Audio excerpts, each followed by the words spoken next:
여기 사전에 보시면 과세표준과 매출세액이라고 해서 104페이지에 보시게 되면 아까 말씀드렸던 과세표준은 부가세법에서 어떤 걸 뜻한다 그랬죠? 제가 과세표준은 공급가액을 뜻한다 그랬었죠? 즉 공급가액은 얼마로 해야 돼요? 공급가액이 결정이 되면 그 공급가액의 10%가 부가세죠. 그죠? 지금 이제부터는 뭐 얘기하는 거예요?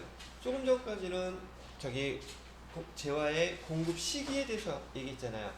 재화가 공급되는 시기에 과세표준과 그다음에 거기 세금계산서 발급해야 되는 금액이 결정돼야 되고 그 금액이 결정되면 당연히 거기에 부가세, 세액을 10% 곱해서 부가세도 결정이 되겠죠.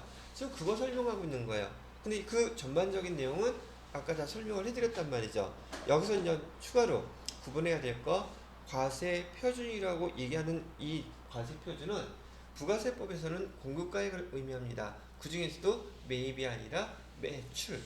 우리는 세액을 갖다가 매출에 대해서 부가세에 징수하잖아요. 그래서 과세표준 그러면 매입을 얘기하는 게 아니라 매출 공급가액과 매출 세액을 저기 구분할 때 쓰는 용어라는 얘기죠. 자, 얘는 들었던 건 금방 넘어가 보자고요. 자, 우리가 재화를 갖다가 공급할 때 공급가액이 120만 원이래요. 이 120만 원은 공급가액이라는 말도 쓰고 그다음에 과세표준이라고도 불러요. 그다음에 여기 공급가액 재화의 10% 우리는 얘를 세액, 부가세액 뭐 여러 가지 용어로 쓰이죠. 그다음에 공급가액과 이 세액 합쳐진 이 금액을 우리는 공급 대가로 쓰기로 약속했죠? 됐어요? 자, 그러면 과세표준이나 공급가액은 어떻게 결정이 돼요? 아까 여러분이 올리브영에서 그 로션 하나 사고 얼마? 그러면 그거 정해진 거잖아요. 결정됐잖아요. 그 어떤 상황이에요? 자, 우리가 그 과세표준은 어떻게 결정이 되느냐? 외상이나 할부나 인도받았을 때 보통 여러분이 그 올리브영에서 사는 화장품의 그 금액은 거기에는 보통 시가, 거래되는 금액이 거기서 써져 있죠? 그거잖아. 그러면 거기 외상이나 할부인 경우 아까 할부도 얘기했었어. 의자, 안마의자. 거기 금액 얼마라고 청구하는 금액이 있었죠? 여러분들이 그걸 보고 산 거 아니야? 그게 공급가액은 총 가액. 거기 써져 있는 금액, 명시된 금액 깎아달라고 하면 모를까? 그 금액이 보편적으로 공급가액 또는 과세표준이 돼요. 자, 그런데 아까 나왔던 얘기 또 나오죠. 그죠? 장기할부 판매. 장기할부 판매할 때 공급가액은 어떻게 결정된다 그랬어요? 대가의 각 부분을 받기로 한 금액만큼만 그렇게 하기로 했잖아요. 그래서 36개월인 경우 매달 100만 원씩이 공급가액으로 과세표준으로 세액으로 그렇게 해서 세금계산서가 날라오겠죠. 그 얘기하는 거예요. 하나 여기 계약서 상황이라고 아까 정식 명칭은 대가의 각 부분을 받기로 할 때 그 명칭을 기억하셔야 돼요. 그 용어를. 부가세 세법에서 시험 문제 나오게 되면 대가의 각 부분을 받기로 한 금액 그게 되겠죠. 아까는 시기였으니까 때라고 했었던 거겠지만 자, 그 다음에 여기 이제 하나 더 공급가액에 대해서 금액을 어떻게 결정해요? 하는 것 중에서 계속적으로 공급하는 재화가 있더래요. 계속적으로 공급하는 거. 예를 들어서 여러분 스마트폰 지금 오늘 6월 2일이죠. 5월 달에 사용했던 스마트폰의 이건 뭐예요? 데이터 사용료 있을 거 아니겠어요. 데이터 사용료는 5월 1일부터 보편적으로 5월 31일까지 사용한 데이터에 대해서 여기 청구를 하게 되겠죠. 근데 그거 계산하려면 걔는 쉼없이 전파 지금 데이터가 사용되고 있을 텐데 그거 5월 1일날 5월 30일날 잠깐 끊었다가 멈춤해놓고서는 딱 계산하고 그 다음부터 또 주고 그러나요? 안 그렇잖아요. 지속적으로 지금 데이터가 사용되고 있잖아요. 그걸 어떻게 그 금액을 딱 구분해서 또는 구획해서 그걸 공급가액을 결정할 수가 있겠냔 말이에요. 그런데 그 스마트폰 사용할 때 여러분은 한 달에 얼마씩 내기로 그렇게 사용하는 거에 대해서 뭐 5만 원이면 5만 원, 4만 5천 원 딱 그 금액을 계약서에 써서 걔네들한테 줬단 말이죠. 안 주신 분 아마 다 줬을 거요. 줬는지도 모르고 있는 분은 있을지 모르겠지만 그 계약서가 없으면 안 돼요. 그래서 여러분이 스마트폰 개통할 때 정신없이 여기다가 이렇게 쓰세요 저렇게 쓰세요 뭐 이름 쓰고 막 했죠. 도통 뭐에다 사인하는지도 몰라. 저도 마찬가지더라고요. 그래서 집에 가서 그냥 해놓고선 계약서 다 사인하고 난 다음에 그 다음에 읽어봐. 바보 아니야 이거. 저도 근데 그래. 왜냐면 이런 계약서들의 등등 여러 조건들은요, 자기네들이 불리한 조건이 있는 것들은 글씨를 작게 만들어놔요. 사람들은 대부분 보기 싫어. 그러니까 일단 사인하고 가. 그리고 나중에 문제가 생기면 당신이 계약서에 사인했잖아. 안 그래요? 계약서 꼼꼼히 다 읽어 먼저 보시는 분 손. 도통. 어떻게 해야 돼요? 잘 읽어보셔야 돼요.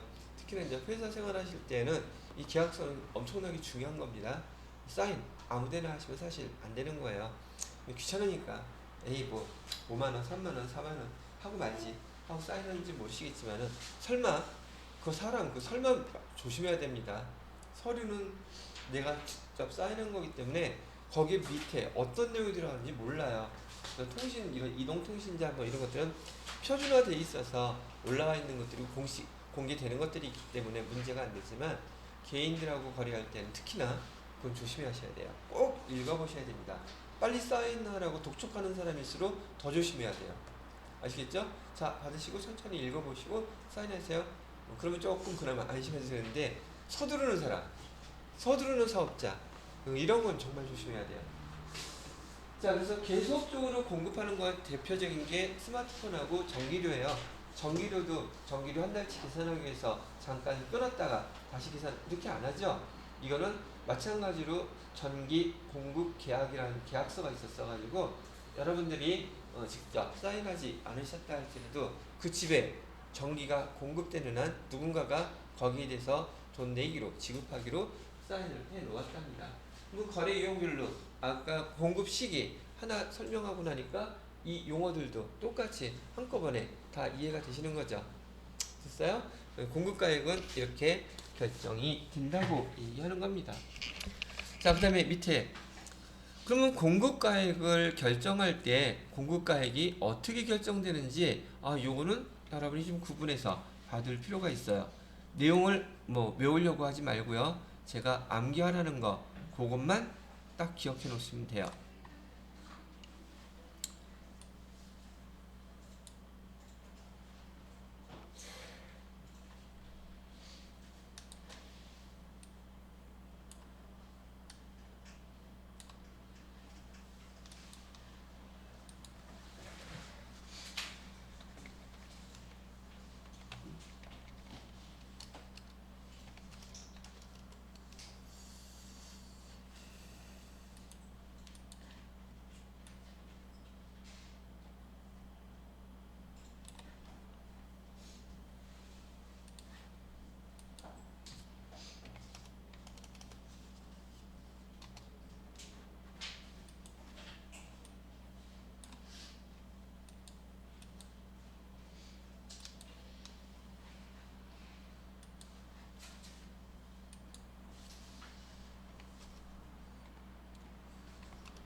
자, 이렇게 예로 해놓고 해볼게요.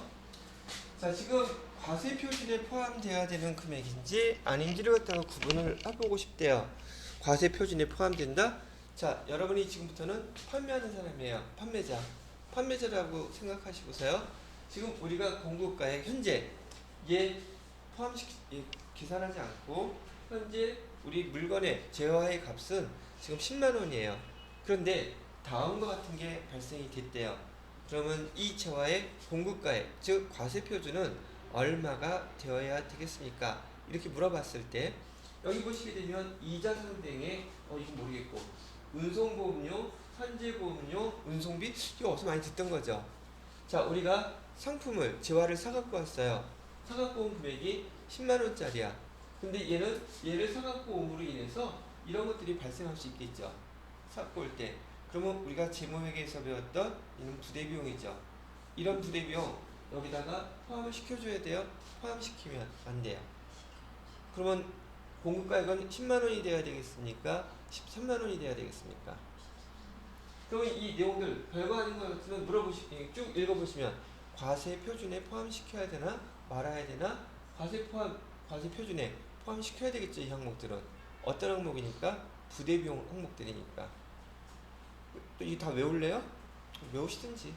전 이거 귀찮아서 못 외우겠어. 부가세에서 기껏 5문제 나오는데 이렇게 세밀하게 나오는 거 아니기 때문에 내일부터 기출문제 풀어보시게 되면 기출문제 FAT 1급 10회분 정도 풀면 한 회당 부가세 문제가 5문제죠. 10회분 몇 개 문제요? 50문제? 그 정도 풀면 그 중에서 나오지 않을까? 대부분 그래요. 지금은 전반적으로 어떤 내용이 있다, 제가 중요하다 하는 내용 체크해놨다가 기출문제 풀게 되면 이론 문제, 그 문제 있잖아요. 그걸로 정리를 하세요.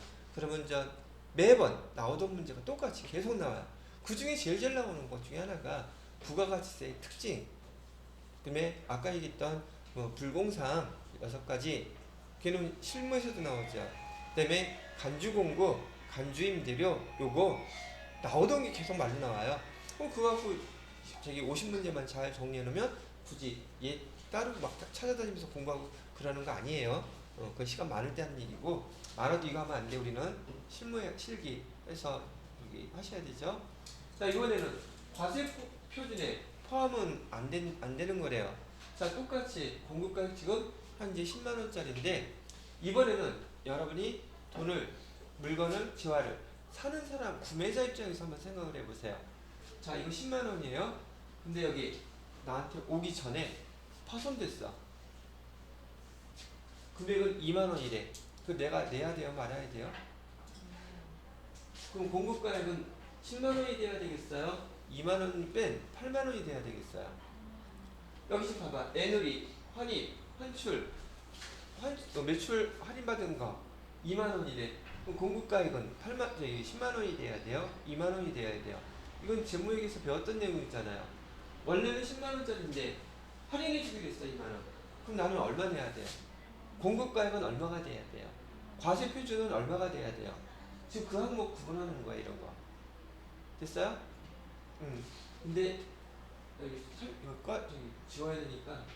그래서 매출 애누리 환입, 매출 할인 같은 것들은 과세표 공급가액에서 이만큼은 제외해야 되겠죠. 그다음에 국고보조금, 공공보조금.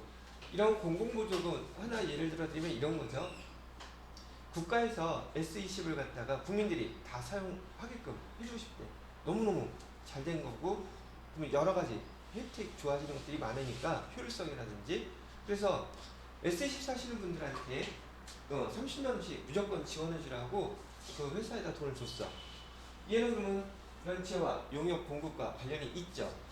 그러면 그 금액 회사에서 휴대폰을 S20을 팔 때 그걸 반영시켜서 싸게 팔아야 되겠죠. 왜? 국가 보조금이나 또는 지방자치단체에서 지원해주는 돈이 있었다면. 그런데 만약에 얘가 이런 사업과 직접 관련이 없는 거라면 저기다가 반영시킬 필요가 있다 없다? 당연히 할 필요가 없겠죠.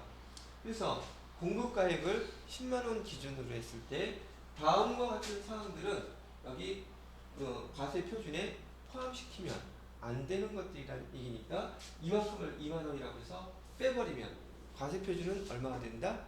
8만원이 돼야 된다는 얘기예요. 이런 항목들일 때는. 또 하나 여기 연체이자하고 이자 상대額좀 구분하셔야 되는데, 이자 상당액은 아까 3개월, 6개월 무이자 할부 판매 같은 거 있었죠. 내가 그걸 갖다가 무이자가 아니라 그런 말이 없이 내가 그 할부를 판매하게 되면 대부분의 회사는 그 기간 동안 발생하는 이자, 물건값에 다 포함시킵니다. 원칙적으로. 근데 할인해서 어떤 혜택을 주기 위해서 이자 비용 자기네가 부담하고 무이자 할부 판매하겠다고 그걸 갖다가 돈을 나누어서 받는 거야. 그럼 뭐 잘 팔리면 그렇게 하겠어요? 안 하겠어요? 무이자 할부 판매 잘 팔리는데 그렇게 하겠냐고. 그 회사가. 그 물건은 잘 팔린다 안 팔린다? 안 팔리는 걸 잘못이야 지금. 아니면 그 회사가 급하다는 뜻이기도 하고 빨리 판매하고 싶고. 그런데 거기에 비해서 연체이자, 내가 물건을 사고 난 다음에 그다음에 돈을 줘야 되는데 카드값, 물건값 대금 안 넣으면 카드사에서 이자 붙여야 안 붙여요? 그럼 물건값에 포함시킬 내용이 아니죠. 내가 대금의 지불을 늦게 했기 때문에 거기에 대한 페널티로 연체 이자를 내는 건데 걔가 물론 공급가액하고 상관이 있어요 없어요? 전혀 없는 거니까 이런 것들은 공급가액에 포함시키면 안 된다는 얘기고요. 그죠? 그다음에 여기 용기 대금이나 포장 비용 대표적인 예로 스타벅스에서 거기 머그컵에다가 차 한 잔 마시면 스타벅스 예를 들어서 5,000원이라고 쳐요. 아메리카 싫어하는 사람들 먹는 커피 아메리카노 그죠? 왜? 좋아요?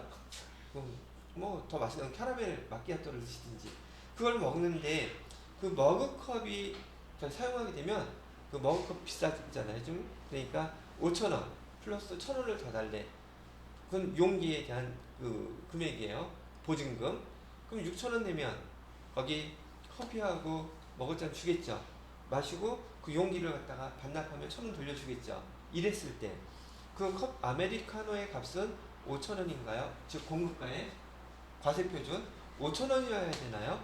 6,000원이어야 되나요? 포함시키면 안 되죠. 그 용기 대금이라든지 포장 비용을 공급가액에 포함시키는 게 아니에요. 걔네들은 별도예요. 이해되시겠죠? 갖고 튀면 1,000원 자기네 거 만든 값은 보완하겠다 해서 보증금 받아내는 거잖아요. 자, 그 다음에 이런 것 좀 더. 밑에 거는 좀 그렇고요.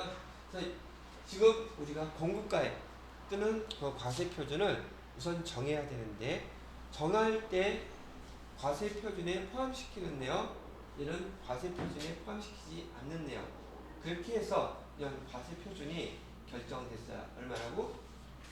10만 원이라고 결정됐다고 가정을 해요. 결정되고 난 다음에 이 과세 표준에서 공제하지 않는 금액 이 금액들이 뭔가 있다 손 치더라도 이 금액이 손댄다 안 된다 얘네들이 있다 할지라도 이 금액은 손대지 않는다는 뜻이에요. 뭐에 대해서는 판매정려금, 대송금, 화자보증금 이 세 개는 이 결정된 과세 표준에서 그 금액을 터치하지 않는다. 그래서 요 세 가지는 과세 표준에서 공제하지 않는 금액 항목 이 세 가지는 암기해 주셔야 돼요. 문제 형태로 좀 보여드리면 될 것 같은데 다시 한번 과세 표준에서 공제하지 않는 금액 세 가지 첫 번째 판매장려금 두 번째 대송금 세 번째 하자보증금 이 계산하는 거는 문제 제가 나중에 기출문제 풀어드릴 때 이따 한번 다시 보여드리도록 하겠습니다. 자 이렇게까지만 하고 10분 쉬세요.